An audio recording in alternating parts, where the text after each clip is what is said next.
नमस्कार दोस्तों, मैं विकास शाक्य एक बार फिर से आप सबका स्वागत करता हूं अपने चैनल पे। और आज हम डिस्कस करने जा रहे हैं chapter number 1 the Holi science, जिसका टाइटल है वेद, जहां पे वेदों से चीज़ें लाई गई हैं, उनके बारे में लिखा है युक्तेश्वर गिरी जी ने। तो उस चैप्टर से हम चौथा श्लोक आज डिस्कस करेंगे। ये जो स्टार्टिंग के कॉन्सेप्ट्स हैं ये बड़े ही समझने लायक कॉन्सेप्ट्स हैं, इसीलिए इनको एक एक श्लोक करके मैं कवर करूंगा धीरे धीरे।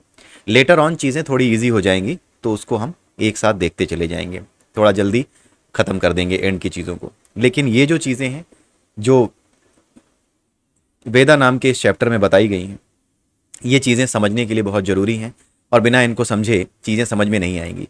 और अगर आपने इन चीज़ों को समझ लिया और भगवत गीता में जो चैप्टर नंबर 13 जिसके बारे में अक्सर मैं कहा करता हूँ कि वो पढ़ लीजिए, और तीन जो आपके उपनिषद हैं, चाहे वो केन उपनिषद हो, मुंडक हो, मांडुक्य हो, इन तीनों उपनिषदों में से इन तीनों उपनिषदों को अगर आप पढ़ जाते हैं और इन चीज़ों को आप समझ लेते हैं तो कुछ भी ऐसा नहीं रह जाएगा जो आपको पढ़ कर के समझ में ना आए, जो आप भाव ना समझ पाएँ।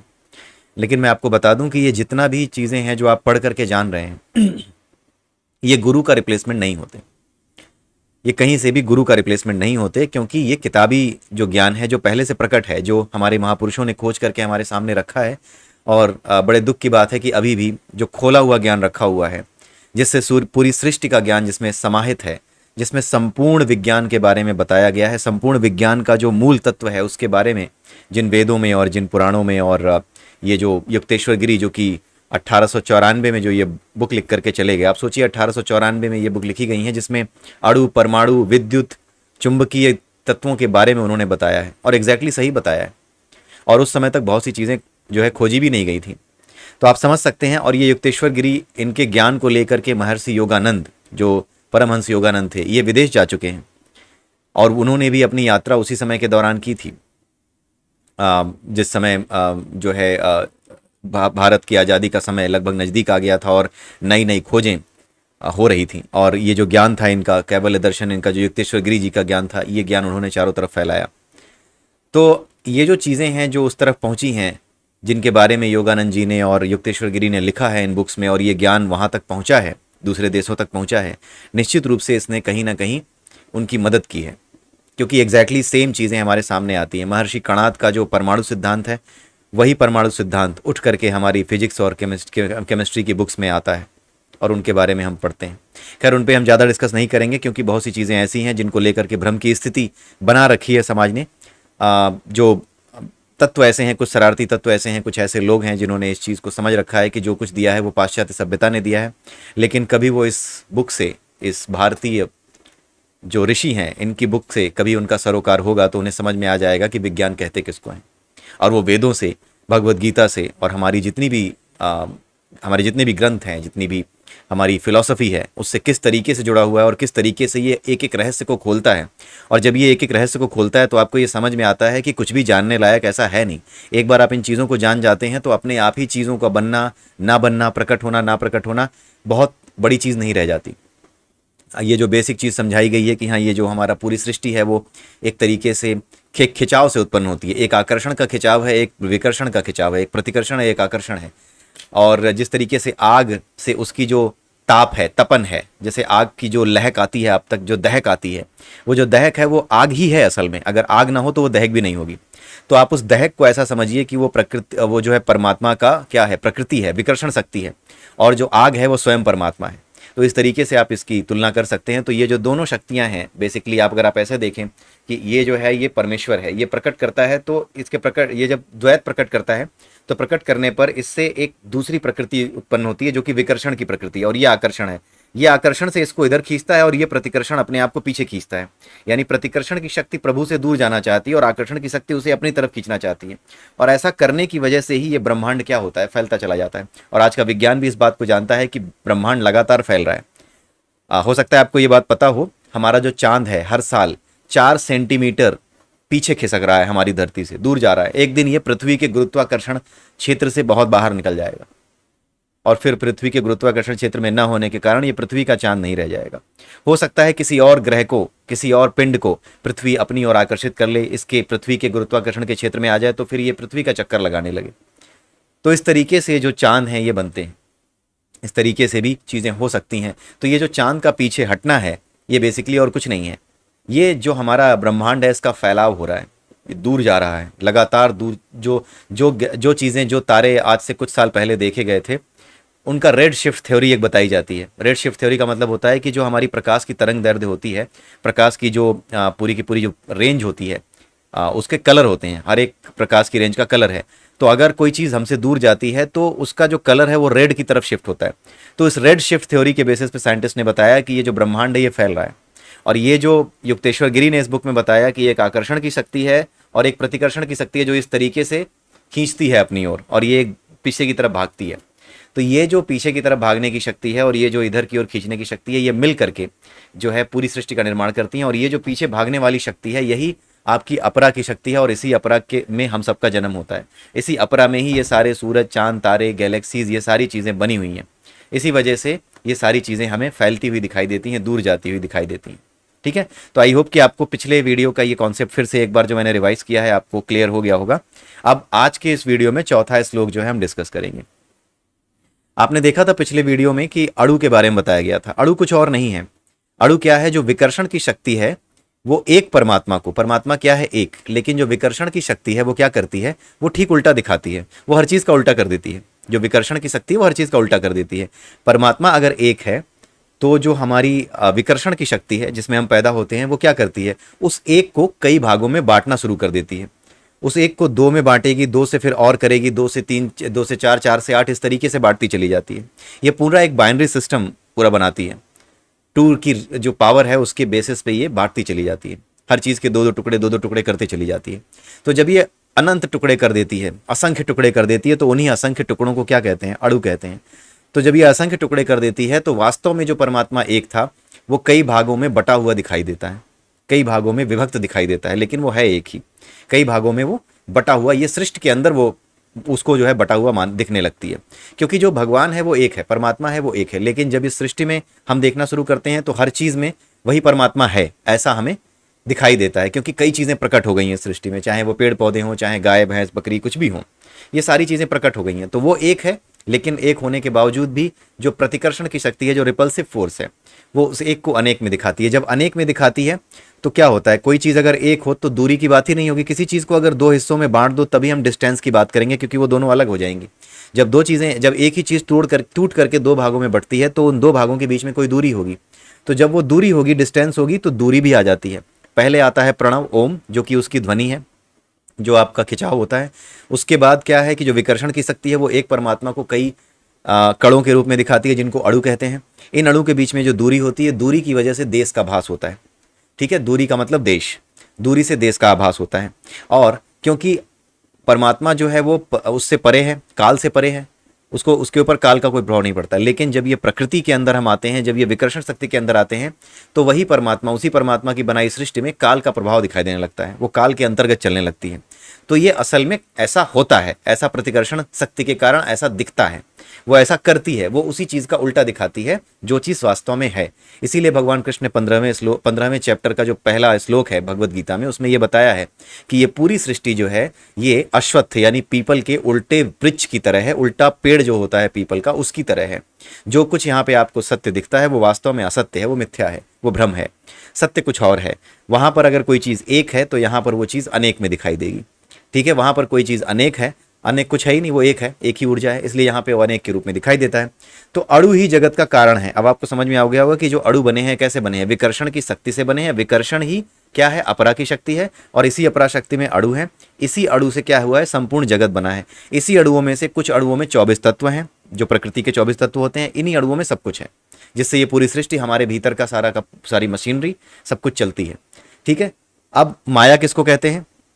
जब ये सारे अणु एक साथ इकट्ठे हो जाते हैं तो इसको क्या कहते हैं? माया कहते हैं। ये जो भ्रम की स्थिति होती है ना, यही माया होती है।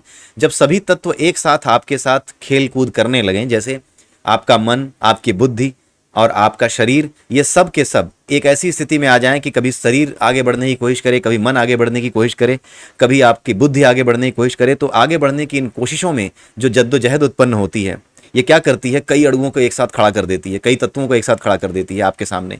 अब इसी को एकत्रित रूप में, जब इतने ही तत्व एकत्रित हो जाते हैं तभी आप सही डिसीजन नहीं ले पाते, सत्य को सत्य के रूप में नहीं जान पाते, किसी भी चीज़ को सही रूप में नहीं समझ पाते। तो जो आपको सत्य से दूर रखे, जो भ्रम की स्थिति में डाले, वो यही अणु हैं। ये एकत्रित रूप में, यानी कि जब ये इकट्ठे हो जाते हैं तो इस रूप में इन अणुओं को क्या कहते हैं? माया कहते हैं। माया क्या है? एकत्रित रूप में प्रकृति का निर्माण करने वाले सभी अणुओं को माया कहा जाता है। ठीक है। और हर एक अलग अणु को जब ये साथ रहते हैं तो उनको माया कहते हैं। जैसे कि ये सारे अणु मिल गए, ये अणुओं का झोला समझ लीजिए, इस झोला को माया कहा जाएगा, इस झोले को माया कहा जाएगा। लेकिन एक एक अणु को स्वतंत्र रूप से, इंडिपेंडेंटली एक एक अणु को क्या कहा जाता है? अविद्या कहा जाता है। ठीक है। एक एक अणु को स्वतंत्र रूप से अविद्या कहा जाता है। इंडिपेंडेंट फॉर्म में वो अविद्या कही जाती है। अविद्या यानी अपरा की विद्या, या फिर वो विद्या जो कि उल्टा जानती है।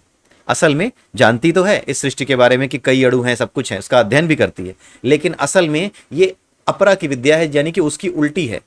अपरा की विद्या है, इसीलिए इसको अविद्या कहते हैं। उस विद्या की जो वास्तविक विद्या है, जो एक है, उस एक को विद्या कहते हैं। उसको एक रूप में जान जाना ही विद्या है, लेकिन उसको कई रूपों में देखना, उसके कई रूपों में अध्ययन करना, प्रकृति के तत्वों का अध्ययन करना, कौन से तत्वों को कैसे खुश रखा जाएगा, कौन से यज्ञ से कौन सा तत्व खुश हो जाएगा, कौन से यज्ञ से किस तत्व को मजबूती मिलेगी।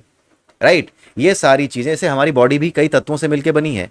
अगर हम अपनी बॉडी में गलत चीजें डालने लगें, गलत चीजें खाने लगें, तो उन तत्वों का संतुलन बिगड़ जाएगा और हम बीमार हो जाएंगे और हमारी उम्र कम हो जाएगी, जल्दी ही मर जाएंगे। तो यही जो चीज है, ये जो तत्व हैं, जो अणु हैं, ये अविद्या है। ये जो अणु है स्वतंत्र रूप से अविद्या है, क्योंकि इसमें अपरा की विद्या है। अविद्या मतलब अपरा की विद्या। ये सृष्टि में जो फैली हुई अणुओं का समूह है, उनके बारे में अध्ययन कराता है, वेदों के माध्यम से, पुराणों के माध्यम से, यज्ञ के माध्यम से, तंत्र के माध्यम से, मंत्र के माध्यम से। इन सभी माध्यमों से इस पूरी सृष्टि को, जो कि अपरा की सृष्टि है, इसको साधने की कोशिश की जाती है। और इसीलिए सारे वेद पुराण सब कुछ लिखे गए हैं। वेद पुराण जितने भी ग्रंथ हैं, ये सब के सब ब्रह्म विद्या नहीं कहे जाते, ये सब के सब अविद्या के रूप में जाने जाते हैं। ब्रह्म विद्या अलग से बताई जाती है। ब्रह्म विद्या और अविद्या ये दो चीजें हैं। जो हमारे वेद हैं उनको अविद्या की श्रेणी में रखा जाता है, क्योंकि ये प्रकृति का अध्ययन कराते हैं। प्रकृति के अध्ययन के माध्यम से यही वेद जब आपको उस सृष्टा से जोड़ देते हैं, तब उस विद्या को, उसी वेद के अंदर उस विद्या के तार को, उस सूत्र को, जो कि उस परमात्मा से आपको जोड़ता है, उसको विद्या कहते हैं। तो उसका ज्ञान यानी परा का ज्ञान विद्या है, और अपरा का ज्ञान, अपरा में चीजों को साधना, जिसमें मंत्र हैं, तंत्र हैं, ये अविद्या है। ठीक है। आई होप कि आपको अविद्या और विद्या समझ में आई होगी। इसके बारे में हमने पहले भी भगवत गीता में समझा है। अविद्या और विद्या के विषय में, विद्या वो है जो सत्य का ज्ञान कराए, जो उसको एक रूप में दिखाए, वो विद्या है। और जो अनेक रूपों में विभक्त दिखाए, जो माया में फंसे जीवों को उस माया से मुक्त होने के लिए मार्ग दिखाती है, उसके बारे में जो बात करती है, उसके लिए यज्ञ की बात करती है, उसके लिए अनुष्ठानों की बात करती है, उसको क्या कहते हैं? अविद्या कहते हैं। ठीक है। तो प्रत्येक स्वतंत्र अणु अविद्या कहलाता है, क्योंकि यही एक एक अणु आपको जो है ये जानने नहीं देता कि ये वाकई में सत्य क्या है। ठीक है। आप इस अणु के प्रभाव में रहते हैं। अब आप आगे देखते हैं क्या कहा गया है इसमें। अणु, ये जितने भी अणु होते हैं, स्वतंत्र अणु, चारों भावों का प्रतिनिधित्व करते हैं। यानी जितने भी भाव हैं, प्रणव, काल, देश, और जो आपका वो था, प्रणव था, काल था, देश था, और जो एक और चीज़ थी, अणु स्वयं। ये चारों चीज़ों के बारे में जो अणु होता है ना, ये अपने बारे में सारी इन्फॉर्मेशन रखता है। ओम की भी इन्फॉर्मेशन रखता है, देश काल सबकी इन्फॉर्मेशन रखता है, सारा ज्ञान रखता है ये अणु। लेकिन होता क्या है, ये अणु जो होता है, ये परब्रह्म का सिंहासन बताया गया है। यानी परब्रह्म जो है वो इसी सिंहासन पर बैठता है। सिंहासन पर बैठने का मतलब क्या है? जितने भी अणु हैं, यानी सम्मिलित रूप से इन सभी अणुओं को क्या कहते हैं? माया। इस माया पर परब्रह्म क्या करता है? अपना प्रकाश डालता है। वो जो प्रकाश ऊर्जा है, जो सूर्य के माध्यम से हम तक आती है, वही ऊर्जा ईश्वर की ऊर्जा है, क्योंकि उसी से जीवन चलता है। उसी से जीवन चलता है। अगर सूर्य ना हो तो ये जीवन नहीं चलेगा पृथ्वी पर। इसीलिए वो जो प्रकाश ऊर्जा है वही मुख्य ऊर्जा है। उसी प्रकाश को परमात्मा इस अणुओं के समूह पर, यानी इस माया पर डालता है। जैसे ही अणुओं पर वो प्रकाश डालता है, वैसे ही सृष्टि की उत्पत्ति होती है। परब्रह्म का सिंहासन क्या है? ये सारे अणु परब्रह्म का सिंहासन बनाते हैं, और इस सिंहासन पर वो परमात्मा क्या करता है? अपना प्रकाश डालता है। जैसे ही वो इस पर अपना प्रकाश डालता है, उस प्रकाश ऊर्जा से ये सब क्या हो जाते हैं? ये जीवित हो उठते हैं, इनमें एक जीवन आ जाता है। ठीक है। और लेकिन जब इनमें जीवन आ जाता है तो क्या करते हैं? ये अपने आप को अलग मानने लगते हैं। आप ऐसे समझ लीजिए कि आपने कोई जो है खिलौना बनाया है, उस खिलौने में बैटरी डाली आपने, बैटरी डालते ही वो खिलौना चलने लगा, और वो अपने आप को स्वतंत्र अस्तित्व वाला मानने लगा कि मैं ही सब कुछ हूं, मैं ही हूं। ऊर्जा आपने दी है, लेकिन आपको नहीं जान पा रहा वो। उसी तरीके से ये जो अणु हैं, इनको ऊर्जा परमात्मा ने दी है, लेकिन वो स्वयं को नहीं जान पा रहा। वो जानता तो है स्वयं को, क्योंकि उसी से उत्पन्न है, लेकिन वो उसको जानने नहीं दे रहा। किसको? मनुष्य को। जिस मनुष्य पर इस अणु का प्रभाव है, उस मनुष्य को नहीं जानने दे रहा। क्योंकि ये अणु क्या करते हैं? ये मिल करके, आपस में मिल करके, जिसको माया कहते हैं, ये परब्रह्म के प्रकाश को जो परब्रह्म का प्रकाश है ना, वो अपने तक रखते हैं, वो अपने तक रखते हैं। वो जो अणु हैं वो अपने तक उस प्रकाश को रखते हैं। ऐसा नहीं कि जानबूझकर रखते हैं, उस प्रकाश से वो जो है चलने लगते हैं, उनमें जीवन आ जाता है। जब उनमें जीवन आ जाता है तो उन तत्वों के माध्यम से हमारी सृष्टि में जो जब तरह तरह के शरीर हैं, आपका शरीर, मेरा शरीर, ये सब बनना शुरू होता है। जब ये बनना शुरू होता है तो इन तत्वों की ये प्रकृति होती है कि उस प्रकाश से आपको दूर रखते हैं। उनमें खुद में प्रकाश है जिससे आपका शरीर चल रहा है, लेकिन उस प्रकाश को आप नहीं देख पाते। क्यों? क्योंकि ये अणु मिल करके, यानी सम्मिलित रूप में, जब आपको ये सम्मिलित रूप में आपके भीतर है ना, हमारा पूरा शरीर तो कई अणुओं और कई तत्वों से बना है, तो मिल करके ये क्या करते हैं, ये घनीभूत हो जाते हैं। आप धीरे धीरे करके, जब आप बच्चे होते हैं, आप समझ नहीं पाते क्या करूं, कैसे करूं, ये मेरे हाथ हैं, अपने ही हाथों से बच्चा अपने बाल नोच रहा होता है, उसे कुछ नहीं पता होता।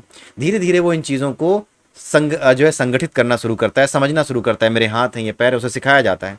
सीखते सीखते सीखते एक समय के बाद वो क्या करता है, जब समझने लगता है चीज़ों को, तो अपने आप को एक जगह पे जाके सीमित कर देता है। ऐसी जगह पे जाके सीमित कर देता है जहां पर अभी भी अणु सम्मिलित रूप में उसके कार्यों को करवाते हैं। जैसे कोई काम करना है तो अणु करवा रहे हैं, वो अणु सम्मिलित रूप से उसको ऊर्जा दे रहे हैं। आपको कुछ सोचना है तो सम्मिलित रूप से आपसे सोचने का काम कर रहे हैं आपके लिए। तो ये जो सम्मिलित रूप में काम करते हैं, ये खुद तो प्रकाशवान होते हैं, लेकिन आप इनका इस्तेमाल कर रहे होते हैं। आपके लिए ये क्या कर रहे होते हैं, आपकी वासनाओं के अनुसार ये आपके साथ खेल रहे होते हैं। आपके साथ जो है एक लुका छिपी का खेल इनका चल रहा होता है। तो जो वास्तविक प्रकाश है ईश्वर का ना, ये आपको उससे दूर रखते हैं। ठीक है, इसी को अंधकार कहा जाता है। इसीलिए इस संसार को तमस कहा गया है कि ये तमस से बना है।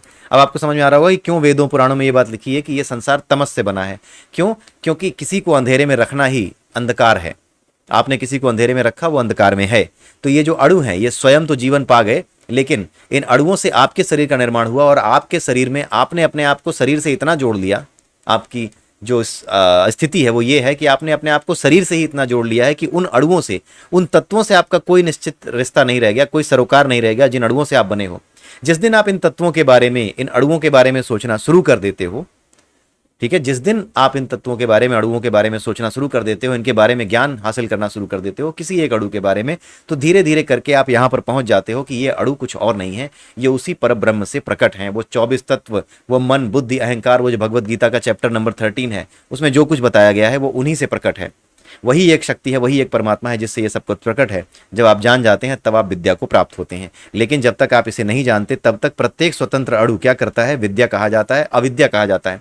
क्यों? क्योंकि आपको सत्य से दूर रखता है। ये अपने भीतर तो ऊर्जा रखता है, लेकिन उस ऊर्जा से आपके शरीर को चलाने भर का काम करता है। आपको ये जानने नहीं देता, आपको खोद के नहीं बताता है कि हाँ भाई मैं उसका प्रकाश हूँ ना। ये आपको खोजना पड़ता है, ये आपको तय करना पड़ता है, खोजना नहीं पड़ता है। आपको सही रास्ते पर चलना पड़ता है। जो मार्ग बताए गए हैं, जो अभ्यास बताए गए हैं, वो अभ्यास करने पड़ते हैं। जब आप वो अभ्यास करते हैं तब आप अपने भीतर देख पाते हैं, और जब आप अपने भीतर देख पाते हैं तब आप इन स्वतंत्र अणुओं के भीतर जो प्रकाशिक ऊर्जा है उसको समझ पाते हैं। जब आप उसको समझ पाते हैं तब आप जो है मुक्ति की ओर चल पड़ते हैं, यानी आप स्वतंत्र भाव से जीना शुरू कर देते हैं। शरीर से तदात्म के कारण, यानी कि शरीर से बहुत ज़्यादा जुड़े होने के कारण मनुष्य इससे भी ज़्यादा निकृष्ट होता है। जब वह स्वयं को अणु के स्तर तक ले आता है, जब मनुष्य, यानी कि जब मनुष्य अणु के स्तर तक, यानी इस अणु में जो प्रकाश है, इस तत्व के बारे में सोचना शुरू करता है, यानी जो भगवत गीता में चैप्टर 13 है जिसके बारे में बताया है भगवान कृष्ण ने 24 तत्वों के बारे में, जब उनके बारे में सोचना शुरू करता है कि ये तत्व किस तरीके से प्रभावित करते हैं हमारे को, ये तत्व किस तरीके से पूरी प्रकृति को प्रभावित कर रहे हैं, तब वो सब कुछ जान जाता है। और यही अणु उसको सब कुछ दिखा देते हैं। यही अणु एक रूप उस परमात्मा को, जो परमात्मा का, इसको दर्शन करा देते हैं। ठीक है, तो इस ऐसा करने से इस अणु के पास सब कुछ ज्ञान होता है, देश काल प्रणव सब होता है इसके पास, इसको सब पता है, क्योंकि ये भाग रहा है ना, ये भागता है तो पता सब इसको होता है। लेकिन ये जीवन, इस संसार में जीवन तब आता है, इस अपरा में जीवन तब आता है जब परमात्मा का प्रकाश इस पे पड़ता है। वही जो परमात्मा का प्रकाश है वही असल परमात्मा है। और लेकिन ये अणु इसके साथ मिल करके ही काम कर पाते हैं, बिना उसके ये काम नहीं कर पाते हैं। ठीक है, बिना उस प्रकाश के ये काम नहीं कर पाएंगे, आपका ये जीवन नहीं चलेगा। तो इसीलिए जो भगवत गीता में समझा कि परमात्मा और आत्मा दोनों साथ रहते हैं। जो आत्मा है वो इस प्रकृति का गुण है, जो परमात्मा है वो परम ऊर्जा है, जो वहां से आई है, जो प्रकाश है, असली प्रकाश है। उसी असली प्रकाश से ये सभी आत्माएं प्रकाशित हैं। वो भी प्रकाश हैं अपने वास्तविक रूप में, आत्मा ही प्रकाश है। वही अणु है और कुछ नहीं है, वही अणु है, असंख्य हैं। तो ये जो चीज़ होती है, ये जब आपके सामने प्रकट हो जाती है तो आगे पीछे सब कुछ, यानी कि भविष्यकाल, भूतकाल, सबका ज्ञान आपको होने लगता है, आपको पता लगने लगता है कि बीते हुए समय में क्या हुआ, आने वाले समय में क्या होगा और इसके आने वाले आगे वाले समय में क्या हो जाएगा। तो ये सारी चीज़ें और सारा का सारा जो ज्ञान होता है वो आपको होने लगता है, अपना बोध हो आपको हो जाता है। और ये बोध केवल ये पढ़ने से नहीं होता, ये तो बताया है केवल कि ऐसा होता है। इसका अनुभव जब तक आप नहीं करेंगे तब तक आप इसको सत्य कैसे मान पाएंगे। और अगर आप इसका अनुभव किए बिना भी अगर आप इसको सत्य मान लेते हैं तो अनुभव नहीं कर पाएंगे। आप किसी चीज़ को सत्य मान लेने से उसका अनुभव थोड़ी कर लेते हैं। उसके अनुभव के लिए जिस शक्ति की आवश्यकता होती है उसी शक्ति को गुरु कहते हैं। बिना गुरु के ये अनुभव नहीं किए जा सकते। ये किताब में लिखी हुई चीज़ें बहुत बड़ी बड़ी, भले ही बहुत बड़ी बड़ी चीज़ें लिखी हों, ऐसी चीज़ें आप इस समय सुन रहे हैं जो कि हो सकता है पिछले 100 सालों में भी पूरे भारतवर्ष में इस तरह की बातें कहीं पे सुनने की या कहीं पे इस तरह की बातें करने की कोशिश किसी ने ना की हो। लेकिन ये बहुत पुराना ज्ञान जो युक्तेश्वर गिरि जी ने 1894 में हमारे सामने रख दिया, अब ये हमारे सामने है और इसको ले करके और भगवत गीता और इन सारी चीज़ों को ले करके हम आगे बढ़ रहे हैं। और इसी के साथ जो है हम इस पूरी की पूरी जो सृष्टि में जो तत्व हैं वो किस तरीके से काम करते हैं इसके बारे में समझना सीख चुके हैं, समझ चुके हैं। आवश्यकता है तो बस गुरु की, तो अपने गुरु का इंतजार कीजिए। क्यों? क्योंकि गुरु आप नहीं खोजते, गुरु आपको खोजता है। आप में अगर इतनी क्षमता होती कि आप गुरु खोज सकते हैं तो फिर तो आप ही गुरु हुए, फिर तो आप भी गुरु से बड़े हो गए। आप गुरु की परीक्षा कर सके फिर तो आप तो गुरु के भी गुरु हो गए, तो फिर तो गुरु का महत्व ही खत्म हो गया ना। तो गुरु को मैं खोजूंगा, ये गुरु के कॉन्सेप्ट से ही उल्टा है। गुरु को मैं खोजूंगा, ये विचार ही गुरु के विचार से ही उल्टा है बेसिकली। क्योंकि अगर आपने कहा कि मैंने वो गुरु ग्रहण कर लिया, इसका मतलब है कि आप में ये क्षमता है कि आप ये जान सको कि कौन सा गुरु आपका गुरु हो सकता है। अगर आप में ये क्षमता है कि कौन सा गुरु आपका गुरु हो सकता है तो फिर तो आप ही गुरु हो, उसके भी गुरु हो आप, तो फिर तो आप ही गुरु हो, महागुरु हो फिर तो। जो ऐसा है नहीं, तो गुरु आप ग्रहण करोगे, ये विचार ही अपने आप में एक मिथक है, गलत है, इसका कोई मतलब नहीं है। गुरु आप नहीं खोजते हो, गुरु आपको खोजता है। ठीक है, इसी के साथ आज का ये वीडियो हम यहीं समाप्त करते हैं। अगले वीडियो में फिर मिलते हैं, तब तक के लिए have a nice day and bye bye. जय श्री राम, जय श्री राम, जय श्री कृष्णा, जय श्री राधे।